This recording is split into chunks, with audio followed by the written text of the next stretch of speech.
Chapter 3. The Shore That Could Not Hold. The sea did not change when the war arrived. It simply stopped being the most important thing on the horizon. Achilles stepped off the ships with the other Greek warriors, but he did not move like them. He did not wait for formation. He did not wait for command. He stepped forward the moment his feet hit the sand, and the war reacted immediately. The Trojans were already waiting on the shore.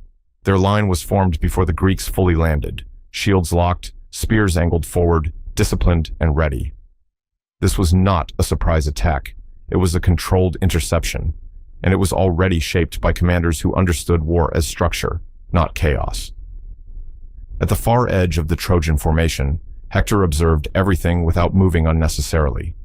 Unlike the soldiers around him, he did not tighten his grip or shift his weight with tension. He was still in a way that suggested calculation, not hesitation. Hector was not just Troy's commander. He was its finest warrior. Not because he possessed Achilles' overwhelming force, but because no fighter in Troy understood battle better. Every movement served a purpose. Every decision strengthened the men around him. Soldiers held their ground longer when Hector was near because they trusted him to see what they could not. The first Greek ranks hesitated as they saw the formation. That hesitation lasted only seconds. Then Achilles moved. He ran straight into the center of the Trojan line, not around it, not probing it, into it. The first Trojan soldier met him head-on, raising his shield to stop the advance. Achilles struck once. The shield cracked and dropped out of position.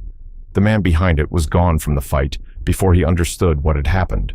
A second soldier tried to flank him from the side. Achilles stepped into the space between them before the attack landed. The spear passed behind him. The attacker fell a moment later, removed from the formation so quickly the line barely registered the loss.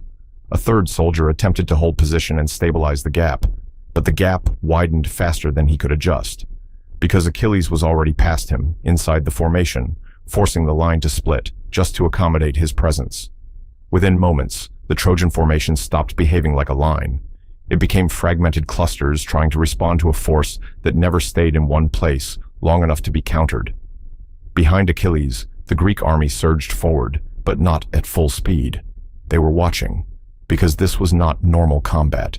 This was collapse under pressure from a single point. Hector had not yet entered this fight directly, but Trojan officers began reorganizing the line around one realization. This was not a numbers problem. It was a focal point problem. One man was breaking structure itself.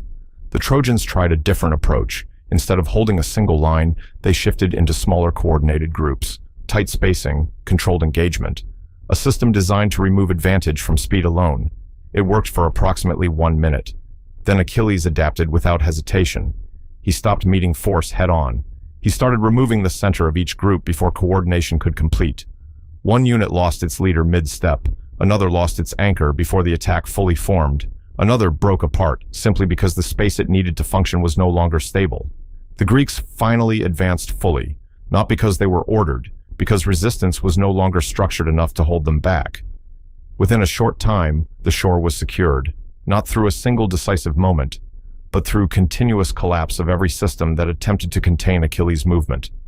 When it ended, there was no celebration, only repositioning. Because everyone understood what had happened. This was not a battle that had been won in the usual sense. It was a battle that had been dismantled. Patroclus stood near the edge of the Greek formation. Unlike the others, he was not watching Achilles with awe. He had known him too long for that. Long before Troy, long before the ships, long before the war had gathered kings from across Greece. Where others saw the greatest warrior alive, Patroclus still saw the friend he had grown beside. When he finally spoke, his voice was low. That wasn't a fight. Achilles glanced toward him. For a moment, some of the hardness left his expression. No, he said. It was resistance finding out it doesn't apply here. Patroclus shook his head slightly. Not in disagreement, in concern. Because he understood something most men did not. Every victory seemed to push Achilles farther away from ordinary people. And one day, the distance between them might become impossible to cross. That night, the Greek camp was built along the shore they had taken. Torches lined the perimeter. Orders were issued. Fortifications began to rise. But none of it felt like securing victory. It felt like preparing for continuation. In Troy, the report arrived before night fully settled. Not exaggerated, not uncertain, just direct. A man had broken the shoreline, not through strategy, through presence. Hector listened without interrupting. When the messenger finished, Hector asked only one question. How many men did it take? The messenger hesitated. Just one. Hector did not respond immediately. Then he said, "This war will not be measured in armies." A pause. In individuals. Back on the Greek shore, Achilles stood alone near the water after the camp settled. The sea was calm again, but the land behind him was no longer uncertain. It had been marked, and for the first time, both sides understood the same thing at the same time. The war had not begun in Troy. It had begun the moment Achilles stepped onto the sand.